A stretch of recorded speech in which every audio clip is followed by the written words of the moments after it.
অভিভাবক ওই দলের যে সভাপতি এই হালাফ বউ কিন্তু ঠিক মতো মগো থাকতে দেয় নাই। আজ 16টা বছর মগো জ্বালাইছে, এই এলাকাও ঢুকতে দেয় নাই। এবারে আমরা এখানে বলছি কি লেগে ওই সভাপতিরে গাড়াইতে ওই হিন্দি যাইবে একটু পরে। ওর উপরে আমার যে কত জাল, খালি একটু আইতে দে। আজ গাড়ামো এক বাপ। হ্যাঁ রাতে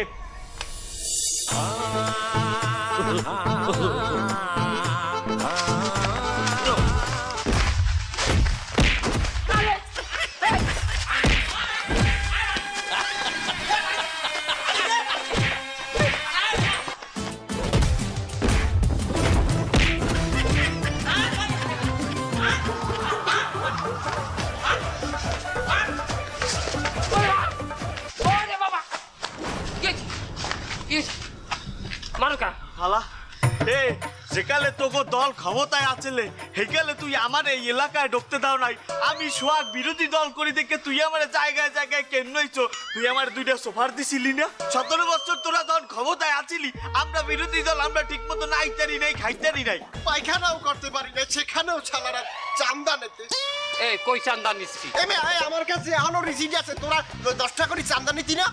প্রেমিকারে নিয়ে যাইতাম পার্কে, ওইখানে মারে আমার প্যান্ট খুলে ফেলাইছে। তারপর কি আর গার্লফ্রেন্ড থাকে? চার দোকানে চা খাইতে দাঁড়াইতাম, সে জায়গাও দাঁড়াইতে দিস নাই। এ তোরে আর আমি কিছু কইতে চাই না। তুই আজ রাইতের মধ্যে আমারে 20 লাখ টাকা দিবি, আর ওই তোর ফ্ল্যাট আছে না 2টা, এর একটা আমারে লিখে দিবি। একা ফেলার দিয়ে করবি কি? পার্টি অফিস বানাবো, পার্টি অফিস। এতদিন কি আমাকে কোনো পার্টি অফিস আসলে? আমরা তো যাই জঙ্গলে থাকতাম।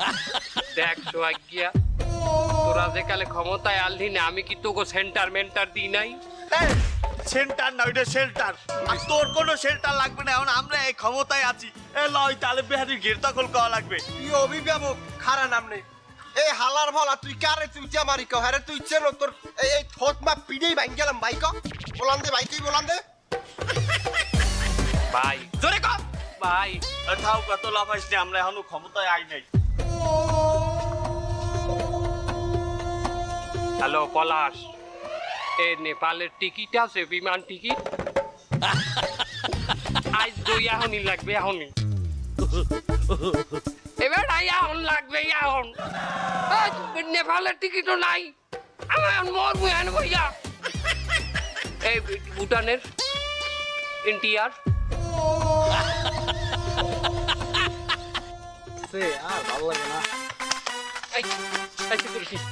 দেশের অবস্থা ভালো না, এলাকায় ডাহাই ঢুকতে পারে। তুমি তরতরি মসজিদে যাই মাইকিং করতে কও, প্রত্যেক ফেলার দিয়ে এক একজন করে লোক নিরাপত্তার স্বার্থে এলাকায় নামতে। আর আমার বাড়ির সামনে এ 10-12টা লোক আইনে একটু ঘেরাও দর, সমস্যা আছে। দেশে দেশে দেশে তো সেই সময় আমি ফই ফই করি বললাম, আমার কথা তো শুনলেন না, শুনলেন যাই এর কথা। আমি সব কিছু আগের থেকে জানতাম। ওরা আমারে বলিল যে ওই লোকটা ঘরতে বার হলে আমাকে খবর দিবি, ওরা রাস্তা ফেলায় ছাড়বো। মানে আমি তো আপনার এসে বই বই করি বললাম, তা আপনি তো কিছু বললেন না, শুনলেন না। বাবা আমি তো ডাইরেক্ট করতে পারি না, আমার তো 2 দলের সাথে একটু লিয়া এই চলা লাগে, বুঝুন না?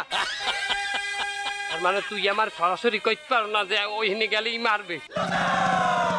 আর শোনেন, এই আমি এই এলাকার খালি সিকিউরিটি দেওয়ার জন্য আছি, আমি কিন্তু পুরো আপনার ব্যক্তিগত অর্জনের না। আপনার যদি ব্যক্তিগত কোনো সিকিউরিটি লাগে আপনি বাড়ির 4টা-10টা লোক এনে নেন বাবা, আমার দায়টাই পড়িছে। তুমি মাইকিং করো, আমি এক্সট্রাটা হাত দেবো, মাইকিং করো যাও। আচ্ছা ঠিক আছে, আমি মাইকিং করে এখন এলাকার সবাই সচেতন করতেছি, যাতে সবাই মিলে নিজের নিরাপত্তা নিজে দিয়ে অন্তত এলাকাটা সেভ রাখতে পারে। আমি যাই। সুপ্রিয় এলাকাবাসী, সুপ্রিয় এলাকাবাসী, নিরাপত্তার স্বার্থে আপনারা প্রতি বাড়ি থেকে একজন করে রাস্তায় নেমে আসুন। সুপ্রিয় এলাকাবাসী, সুপ্রিয় এলাকাবাসী, নিরাপত্তার স্বার্থে আপনারা প্রতি বাড়ি থেকে একজন করে রাস্তায় নেমে আসুন। সুপ্রিয় এলাকাবাসী, সুপ্রিয় এলাকাবাসী, নিরাপত্তার স্বার্থে আপনারা প্রতি বাড়ি থেকে একজন করে রাস্তায় নেমে আসুন। সুপ্রিয় এলাকাবাসী, সুপ্রিয় এলাকাবাসী।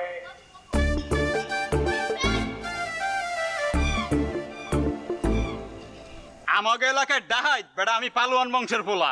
আজ যদি ডাহাইত ধরতেই পারি, ডাহাইত দিয়ে আজ নাগিন ডান্স দেয়াম একদম। সুপ্রিয় এলাকাবাসী, আপনাদের নিরাপত্তার স্বার্থে প্রতি বাড়ি থেকে একজন করে রাস্তায় নেমে আসুন। সুপ্রিয় এলাকাবাসী, সুপ্রিয় এলাকাবাসী। ডিউটিতে নামতে বসছে তো।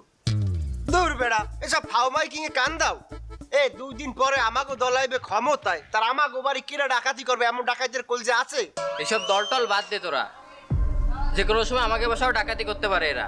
সব এইসব করে বেড়াচ্ছে কাস্তারা, কোনো দলের লোক না। চল চল তাড়াতাড়ি চল বেড়া আমি চল